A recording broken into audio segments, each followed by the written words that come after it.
بيقلد تامر حسني برادلي كوبر. تأليفه إخراجه وتمثيله.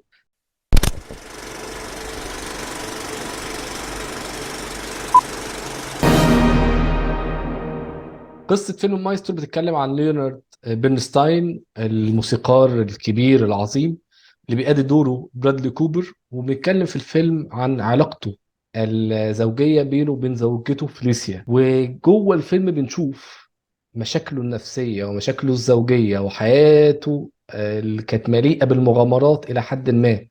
والمصاعب والمشاكل النفسية اللي كانت معانا طول الفيلم، وازاي هي أثرت على شخصيته، ازاي أثرت على حياته، أثرت على علاقته الزوجية وعلاقته بأبنائه في جو من الدراما. والفيلم ده بيعرض الآن على نتفليكس، وهنشوف دلوقتي في الريفيو هل الفيلم يستاهل يتشاف ولا لا. احنا ما بنعرفش رأي بعض عن فيلم ذا مايسترو. انت ايه رأيك؟ انا الفيلم عجبني جدا. عندي فيه شوية مآخذ يعني، بس هو كأوفر اول الفيلم عجبني. انا الفيلم يعني ما اقدرش اقول كلمة عجبني لا، جدا دي. لا طبعا، لا يعني هو ليه؟ فيلم طبعا مش جيد جدا ولا جيد. الفيلم، لو انا قلت التيمة العامة للفيلم هي inconsistency. الفيلم مش consistent على الإطلاق. يعني الحاجة الوحيدة اللي ممكن أقول عليها consistent هي أداء برادلي كوبر. إخراج برادلي كوبر. انا بالنسبة لي لا، ده انا حاجة في حتة الإخراج دي. يعني أنا بس انا بقى، بالنسبة لي أداء برادلي كوبر أنا هو. هي بقى هنختلف مع بعض ونخش. طب أول حاجة نخش في الإيجابيات. مم. الإخراج. أفلام البيوجرافي أو أفلام بايوبيك هي زي فخ. يا إما هتطلع ستيف جوبز أو جي إف كي وهي او أفلام عظيمة، اوبنهايمر. مم. أو هتطلع نابليون اللي احنا شفناه الفترة الأخيرة دي، وعديد من أفلام بايوبيكس الغير جيدة أو المتوسطة أو السيئة. ليه؟ مم. لأن أنت اللي خلى ستيف جوبز بتاع 2014 متفرد إن هو اختار 3 أحداث مهمة في حياة ستيف جوبز ومشينا عليهم، ومن هنا عرفنا الشخصية دي عاملة إزاي. لكن ما جبناهوش من هو صغير وكبر لحد ما مات. مستحيل يا جماعة، مم. فشلت وبتفشل وهتفضل تفشل. وده ما أنت هتعملها في فيلم. مم. ما دام أنت قررت تعمل لشخصية بايوبيك، بايوجرافي، اكيد دي شخصيه مثيره للاهتمام وعندها احداث في حياتها. مم. فمش غير المنطقي تماما ان انا في فيلم ساعتين ونص 3 ساعات يا عم 4 ساعات هحكي قصه حياتي كلها. ولو قدرت تحكيها في 4 ساعات، شوف بقى مين اللي هيتفرج لك على ال4 ساعات. بالظبط. ده مم. حوار تاني. وما زي ما فيش حصل. حد حياته كلها مثيرة من يوم ما اتولد لحد ما مات، يعني انت عندنا ومضات. اللي عايز اقول الحلو عندي في الاخراج ان انا ما فهمتش في الاول احنا ليه شغالين ابيض واسود، وبعد كده رجعنا تاني بالالوان لان احنا اصلا كل الكلام قديم، كله زمن مم. قديم. فاحنا مش مم. فيش حاضر وماضي. هو كان عنده وجهة نظر ان هو عايز يتكلم عن تاريخه وهو صغير كأنه ابيض واسود، واما بيكبر مم. وبيتجوز الدنيا بتتلون. هو من غير ما اقطعك، بس هو مش بس ابيض واسود كالالوان. هو طريقه اخراج اول ساعه في الفيلم هي فيلم في الاربعينات. الفريم، الاسبكت فريمات، ريشيو اسبكت ريشيو. مظبوط. حركه الكاميرا، الدبس بتاع الكاميرا، انت قاعد بتتفرج على فيلم اربعيناتي. الله ينور. وبلس بقى. حتى اداء الممثلين، وكمان يعني هو في حاجه عملها هو في الصوت. هو تقريبا قلل جوده الصوت عشان يخليها مناسبه انها فيلم لا، اربعيناتي. وطلع صور من الابيض واسود دي. لوح. مذاكر جدا، مذاكر لوح. جدا. ابن الذين مطلع. يا جماعه الصوره حلوه ابيض واسود، انا مش شايف الوان، الصوره حلوه. الصوره اختياره حلوه. للزوايا حلوه. بالظبط. الضلمه حلوه، الجلونس حلو. يعني في مشاهد هو عنده حوالي خمس ست شخصيات في نفس الكادر، بيتحركوا وبيتكلموا وانت شايف شكلهم. ما فيش اي معاناة، ما ده حاطط اللي الكاميرا بتكلم في فيه. حتة. بس انا ده ما استمرش عندي، يعني ما هو اخراج اول ساعة هو كان متميز جدا جدا جدا. يعني لدرجة ان انا شكيت ان هو كان قاعد مع مارتن سكورسيزي، ان مارتن سكورسيزي من منتجين الفيلم. مم. انا شكيت ان مارتن سكورسيزي متدخل في الحتة دي. بعد الساعة دي الفيلم اخراجيا عدا المشهد اللي انت كنت لسه بتتكلم عنه، انا حسيت الفيلم بقى كسول. في ايه؟ انا كنت لسه بقول لك ان احنا في اول الفيلم كنا بنحط حوالي خمس ست اشخاص في الكادر الواحد واحنا شايفينهم وهم بيتكلموا ومفيش اي معاناة. في النص التاني من الفيلم الشخص اللي بيتكلم الكاميرا معاه وبس، ملناش دعوة ايه اللي بيحصل بره الكادر. فحسيت هنا ان الاخراج كسل. مش وحش طبعا، بس بس حسيت دي ان الاخراج، مش كسل، هو يمكن دي وجهة إخراجية، هو بيتكلم الموضوع من اوبجكتيف ولا سبجكتيف. هو لا، هو عشان برادلي كوبر بيمثل وبيخرج، ايوه، لا هو ممثل فهي ومخرج هتبقى صعب.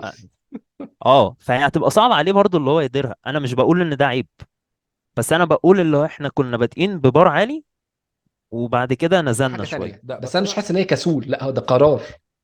انا عايز اتكلم من وجهة نظر مراته فيليسيا، او من وجهة نظر بنته، او من مم. وجهة نظر العلاقة المثلية. هو فاهم هو ايه؟ ده انا فاهمه، بس انا حسيت ان احنا طولنا قوي ان احنا نسيب الكاميرا على اللي بيتكلم بس. ما هي دي ادت لملل سيكا، بس انا حاسس ان هو، انا ما بقول لك، بالظبط، هي عشان كده هي هو دي، مأخذ. أو انا حاسسها ان هي مش كسل اكتر منه، هو لا ده قرار واعي من المخرج. احنا هننقل دلوقتي من وجهة نظر هو للحياة، لوجهة نظر الناس فيه، تعالية الناس ليه نيجي بقى. انا عايز اخش بعد كده على القصة. الفيلم كان بقى مشكلتي معاه في ايه؟ في الكتابة. انا حاسس ان التأليف هنا فيه مشكلة. الفيلم بقى فيه مواضيع كتير في ساعة، مش في ساعتين الفيلم. شايف الكلام ده كله في ساعة، الساعة مم. الأخيرة من الفيلم. فيلم ساعتين، الساعة الأخيرة من الفيلم. مواضيع كتير جدا عن حياة الراجل ده في ساعة. مم. فأصبح كل حاجة ملهاش طعم. مش واخد فأصبح حقها، ما بتلحقش تستوي. ما بتلحقش تستوي. وحسيت ان الفيلم بقى اصبح في الجزء الثاني ما بقاش فيلم، مفيش فلو، مفيش سيناريو، مم. بقى مشاهد. اللي هي مم. مشهد يتحط على كتل تويتر، كتل كتل. كتل مم. كتل، مشهد يتحط على تويتر يجيب صيغ لايكات، اعظم مم. مشهد مش عارف ايه، مشهد يتحط على ايه. طب ركب بقى المشاهد على بعض دي يعملوا فلو، مفيش فلو. دي كانت مشكله، عيب قاتل في الجزء الثاني من الفيلم، عيب قاتل. بلس بقى انا عيب اكتر حاجه عجبتني في السكريبت هي الحوار، لكن في كل اللي انت قلته ده ما عنديش عليه اي اعتراض، يعني انا موافقك فيه. مش عارف، انا حاسس الحوار ما كانش اوكي يعني. لا بس الحوار لما كان بيحكي كأنه فيلم اربعيناتي، هو كان ايوه، جايب الطريقه ثانية بالظبط. واحدة، لازم نفرق بين النص الاولاني والنص. الفيلم متقطع نصين، النص لا، ما الاولاني هو في النص حاجه التاني حواره كان حلو. لا يعني هو مشاهده مع كيري مورجان لا كانت مكتوبه كويسه قوي. مكتوبه كويسه، بس الحوار ما فيهوش اللي انت تحس في هنا. انا عايز افرق بين الحوار حلو ولا التمثيل العبقري. يعني الحوار يعني في كلمه تتقال تسمع معاك تركز فيها، لا تعالى ايه ده، ايه ده، ازاي قالت الجمله دي، ازاي يعني مثلا. أو يعني المشهد اللي كان فيه في نص الفيلم الخلاف الحاد اللي ما بينها وما بين برادلي مم. كوبر. الاثنين بيمثلوا بحده، بتمثيل متقن. بس انت فاكر الحوار مم. قالت ايه؟ فاكر طلعت بايه من الجمله، من الجمل؟ انا فاكر كانوا بيتكلموا عن ايه، بس اه كجمل بس، لا. ما هي ده، مش ما ده فاكر. بقى الحوار نفسه. عشان اقول ان في الحوار كان في اتشيفمنت، لازم مم. تحصل حاجه وانا بتفرج. ايه ده، إيه الجمله دي؟ المسامع، الجمله دي لما جت على سمعي حسيت بحاجه مختلفه مم. من مشاعرهم هم. مش لازم يبقى كود من ايوه الشخصيات ايوه. ده، لما تقول الكلام ده مختلف. الفيلم ما اتكلمناش خالص خالص عن ازاي بيكمبوز او اي مم. اغنيه. مم. مم. شفناه وهو بيكوندكت، شفناه وهو بيبيرفورم. لكن مم. اصلا يعني فيلم عن ليونارد بنستاين قررنا نحكي الحاجات دي كلها في اول اخر ساعه. وفي اول ساعه دي ما مم. قررناش بس نشوف هو بيعمل النوتات ازاي، بتجيله مم. الافكار ازاي، ايه الحاجات اللي بيحصل. يعني انا معلش أنا بتفرج على هو فيلم اسمه هو ذا مايسترو. هو ازاي كبر اصلا؟ يعني ازاي بقى كده يعني؟ فازاي المايسترو ده بقى كده؟ كاني بتكلم عن لعيب كوره، فيلم عن لعيب كوره، فجبته وهو في احسن بكلم فيلم بعمله عن ميسي، فجبت ميسي في ماتش نهائي كاس العالم. اعظم في التاريخ طبعا. مم. ما علينا، لكن في الاخر آه. جينا ما شفناش بقى ميسي وهو بقى ازاي جامد كده من هو صغير. هو في مشهد في الفيلم هو من افضل مشاهد السنه، لو حطيت طبعا افضل 5 مشاهد السنه هو في التوب 3. طبعا طبعا. ومشهد اللي هقوله هو اللي موجود في التتر، ومشهد شهير، لان انا هحط لكم فيديوهات تحت. شوفوا برادلي كوبر هو بيمثل المشهد بتاع الكاتدرائيه، وشوفوا بقى بيرنستاين الحقيقي وهو بيعمل مشهد الكاتدرائيه. لا لا لا لا، المشهد ده انا عدته 5 مرات يستاهل. يستاهل. من كتر تمثيل برادلي كوبر فيه العظيم على جدا. التمثيل انا مم. عجبني برادلي كوبر جدا جدا، لان هو تبع مدرسة الميثود اكتنج. هو الراجل قرر اللي هو ما يمثلش، هو قرر اللي هو يتحول. اجاد في تحوله ده ولا لا؟ انا بالنسبه لي هو اجاد جدا جدا جدا هو جدا. لبس تحس ان هو نفس الشخص اللي لبسه. هو هو تحول، هو الراجل مش بيمثل، ده لينارد برنستاين بيعمل فيلم. طب انا عايز اسال حاجه بس، ركزوا قوي وانتوا بتشوفوا برادلي كوبر على الفوكال، تون الصوت. ده تون مش صوت الصوت. برادلي كوبر، ده مش صوته. هنا انا هنزلكم برضو انترفيو، هحط لكم تحت في الديسكربشن. بصوا على الانترفيو، بصوا على كلامه، كلام برادلي كوبر. ايه يا جماعه ده؟ جايب والبادي صوته من لانجوج، الذين. قعدته ومسكته للسيجاره وقعدته على طرف الكرسي، لا لا اه هو مذاكر، هو مذاكر جدا. رائع. بس انا بقى عندي مشكله مع برادلي كوبر في فيلم ايه بقى؟ مم. من الدقيقه 50 للدقيقه ساعه و10 دقائق في تحول كده في الشخصيه. برادلي كوبر ما كانش كويس خالص. اللي هو كان فيه الحوار اللي بينه وبين كيري موليجان، كارم مثلا، اما شدوا مع هاخده بعض. بقى، كانش كويس. مم. لقطات هي في حاجات العصبيه فعلا قالتها له في شخصيته انا ما حسيتش دي غير قوي ما في حسيتش شخصيته. دي. هو بعد كده والله انا اسف يا جماعه، بس والله ما هو عامل دور رائع، هيترشح الاوسكار. وبنسبه كبيره هياخدها يعني، لان الاكاديميه بتحب الطريقه دي. بس مم. هي في تلت ساعه في قلب الفيلم كده، لا هو مم. مش لابس الشخصيه، هو مش راكبها 100%. يعني هو عنده لحظات التفجر الاقوى، وهي الاكثر وهي مده، الاكثر يعني مده. اكثر مده. اه. والفيلم لو ساعتين هو ساعه و40 دقيقه راكب الشخصيه. هو مش هو راكب الشخصيه، هو الشخصيه. هو متحول. اخر نص ساعه في الفيلم اعتقد دي بسبب ان دي اكتر حاجه ليها فوتوغراف وليها فيديوهات لنيلر اه بيرنستاين، هو كبير. عرف ينقلها جدا. اقسم بالله ما في كده، اقسم بالله مم. ما في كده، ده هو، مم. ده هو. مم. لكن انا بتكلم بقى، لو احنا بنتكلم بقى على اوسكار، لا في تلت ساعه في النص، لا مش جايب الشخصيه. انا تاني لازم نفرق من ان هو عنده واحد من افضل مشاهد، افضل مشهد تمثيلي في السنه يذهب الى برادلي كوبر. لكن لما بقول اداء، فالاداء يبقى كونسيستنت.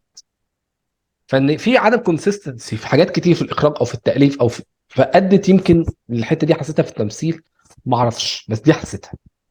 لكن مم. بقى نيجي بقى هنا نعدل عدلتنا بقى لكريم وليجان. مم. ايه يا شيخ ده بقى؟ راي شخصي، اقوى سنه تابعتها في حياتي بيست نسائية. اكترس. مم. يعني انا مثلا ممكن اقول انا تابعت الباز بتاع الاوسكار من اول 2005. مم. دي اقوى سنه في حياتي، مش في التمثيل، في المنافسه. مم. بيست اكترس. احنا لغايه دلوقتي عندنا ليلي جلاستون، ناتالي بورتمان، بور ثينجز ايما ستون. وانا شفت بور ثينجز بتاع ايما ستون. ودلوقتي عندنا كريم وليجان.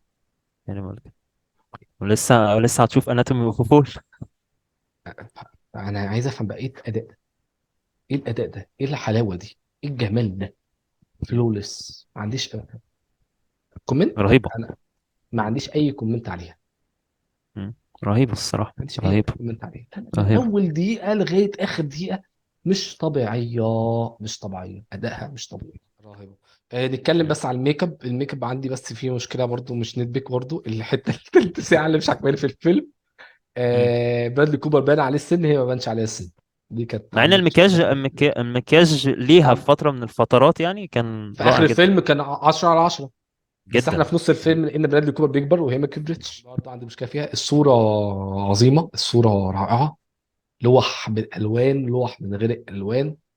مم. طبعا الساوند انا اديتنج. ما كنتش متخيل ان انا ممكن اعجب بالسينماتوجرافي في فيلم شبه ده يعني، اه بس لا انا اه معجب جدا بالسينماتوجرافي جدا في يعني. الساوند برضه في اديتنج. اول ساعة، في اول ساعة في الفيلم الايديتنج، في حاجات في الايديت كانت هي ملهاش غير وصف واحد، هو سحر. مشهد هو الرقص. برادلي كوبر قاعد جنبها يعني، ما تعرفش امتى، ما تعرفش امتى بقى بيرقص قدامها، يعني ما تعرفش امتى اتحرك من مكانها وراح قدامها. انا عدتها اربع خمس ست مرات، انت اتحركت امتى يا ابني قدامي من هنا لهنا؟ ما خدتش بالي. ايديتنج ساحر يعني، ساحر هو اصلا يعني، بيقول لك احسن ايديت في الدنيا الايديت اللي انت ما تشوفوش، رهيب يعني. ففيلم مايسترو فيلم عجبني. تمثيل برادلي كوبر استثنائي، وانا بشوفه اللي هو الافضل في السنه، هو انت اللي وهو بتشوفه مش مرشح. انا، انت اللي انا بتشوفه مش بشوف انا. اه اه هو مرشحي للاوسكار الصراحه، يعني سنه فيها ليوناردو دي كابريو، وانا برشح الصراحه برادلي كوبر ان هو يكون افضل ممثل في السنه. فالفيلم اوفرول فيه حاجات حلوه وفيه حاجات مش احسن حاجه في الدنيا، عنده الابس اند داونز بتاعته. ولكن يظل في الاول في الاخر هو فيلم جيد. تقييم قبليك تقريبا. بقى. انا هقول 7. انا 7 جدا. اه 7. هو فيلم 7. اه بس انا كنت الاول اما خلصته اديته 6، بس لا حسيت لا هو 7. لا هو 7 10. لان هو برضو الفيلم فيه اجتهادات كتير، اه الفيلم فيه اجتهادات كتير، فلا احنا 7. بنقدر الحاجات دي 7 جدا يعني. خلاص.